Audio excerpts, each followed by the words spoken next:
आज हम एक बहुत ही गहरे ग्रंथ पर बात करने वाले हैं, आदि शंकराचार्य का विवेक चूड़ामणि।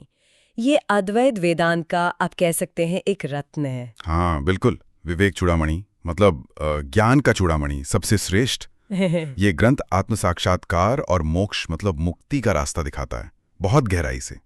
और इसका जो मुख्य उद्देश्य है वो है आत्मा और ब्रह्म की एकता को समझाना। तो आज हम इसी ज्ञान मार्ग के जो मुख्य पड़ाव है ना, उन्हें समझने की कोशिश करेंगे। बहुत अच्छा। तो चलिए सीधे विषय में उतरते हैं। जी बिल्कुल। सबसे पहले ये ग्रंथ जीवन का जो उद्देश्य है उसके बारे में क्या कहता है? क्या ये बस दुनिया में सफल होना है? नहीं, ग्रंथ तो साफ कहता है कि ये जो मनुष्य जन्म मिला है ना, ये बहुत दुर्लभ है।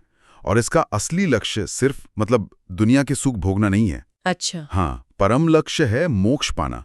मतलब जन्म मरण का जो चक्कर है उससे बाहर निकलना, अपने असली स्वरूप को पहचानना। ठीक है, तो लक्ष्य हुआ मोक्ष, पर इस तक पहुंचे कैसे? यहाँ पर दो शब्दों की बहुत बात होती है, विवेक और वैराग्य।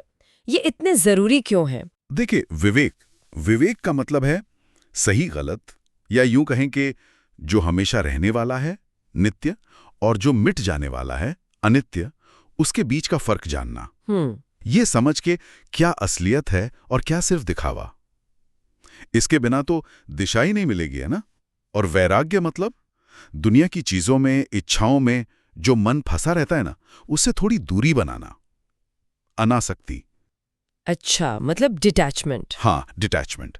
तभी तो मन बाहर से हटकर अपने अंदर आत्मा की तरफ मुड़ेगा। और इसमें षट संपत्ति का भी जिक्र आता है। ये 6 गुण, ये सुनने में थोड़े टेक्निकल लगते हैं। इनका साधना में क्या रोल है? हाँ, षट संपत्ति ये असल में 6 मानसिक संपदाएं हैं। साधना के लिए मन को तैयार करने वाले बहुत जरूरी गुण हैं ये।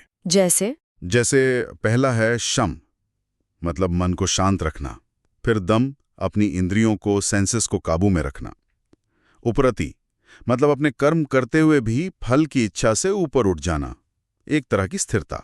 फिर तितिक्षा, यानी सुख दुख, सर्दी गर्मी, मान अपमान, इन सबको शांति से सह लेना, सहनशीलता।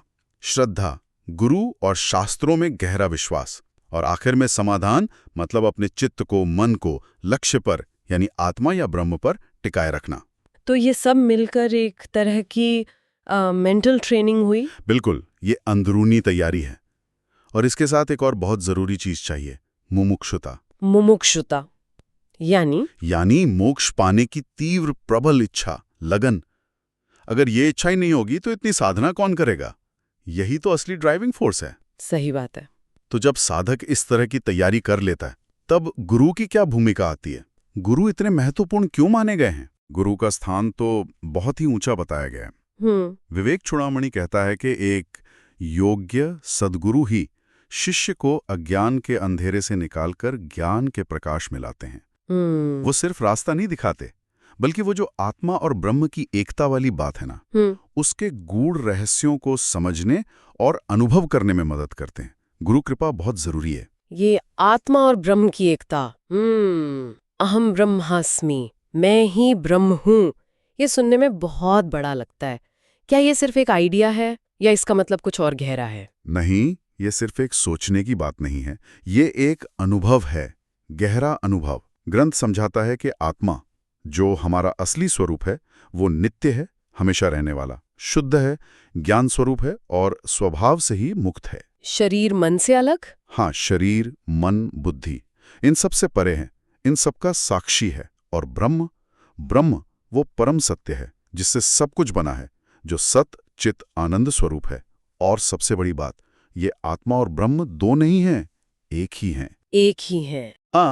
अहम ब्रह्मास्मि का अनुभव होना मतलब ये भ्रम टूटना कि मैं ये छोटा सा शरीर हूं या मैं ये मन हूं। ये अनुभव सारे डर, सारी कमी की भावना मिटा देता है। तो अगर हम असल में ब्रह्म ही हैं, तो फिर ये जीवन में दुख तकलीफ क्यों महसूस होती है? ग्रंथ इसका कारण अविद्या बताता है, यानी अज्ञान। बिल्कुल सही।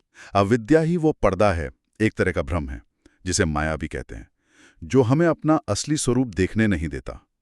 हम गलती से खुद को ये नश्वर शरीर मान लेते हैं, या ये बदलते हुए विचार और भावनाएं मान लेते हैं। अच्छा। और इसी गलत पहचान की वजह से सारे दुख, बंधन, लिमिटेशन पैदा होते हैं। तो फिर इस अज्ञान से, इस माया जाल से मुक्ति कैसे मिले, मोक्ष कैसे हो? जब विवेक, वैराग्य, ये षट संपत्ति वाली साधना और गुरु की कृपा, इन सब से आत्मज्ञान होता है, मतलब अपने असली स्वरूप का ज्ञान, तब ये अविद्या का पर्दा अपने आप हट जाता है। मोक्ष कोई कहीं जाकर मिलने वाली चीज नहीं है, वो तो अपने भूले हुए स्वरूप को फिर से पहचान लेना है। ये जान लेना, अनुभव कर लेना कि मैं शरीर नहीं, मन नहीं, मैं तो वो नित्य, शुद्ध, बुद्ध, मुक्त आत्मा हूं। आत्मा और ब्रह्म की ये जो एकता है, इसी का अनुभव परम आनंद है, यही सच्ची मुक्ति है। तो अगर हम संक्षिप्त में कहें, विवेक चूड़ामणि ये सिखाता है कि जीवन का सबसे ऊंचा लक्ष्य है आत्मज्ञान पाना, और इसके लिए विवेक, वैराग्य, षष्ठ संपत्ति जैसी साधना और गुरु का मार्गदर्शन बहुत जरूरी है। और मूल बात, आत्मा और ब्रह्म एक ही है। बिल्कुल यही सार है। और जब ये सिर्फ जानकारी न रहकर अनुभव बन जाता है, तब इंसान जन्म मरण के बंधन से मुक्त हो जाता है, अपने असली आनंद स्वरूप में स्थित हो जाता है। यहाँ एक सोचने वाली बात ये हो सकती है कि अगर कोई इंसान अपने इस बदलते हुए स्वरूप, मतलब शरीर, मन, विचार, और अपने उस हमेशा रहने वाले नित्य स्वरूप यानी आत्मा के बीच के फर्क को सच में समझने लगे, महसूस करने लगे, तो रोजमर्रा की जो मुश्किलें आती हैं या जो खुशियां मिलती हैं, उनको देखने का उसका नजरिया कैसे बदल सकता है, ये सोचने लायक बात है।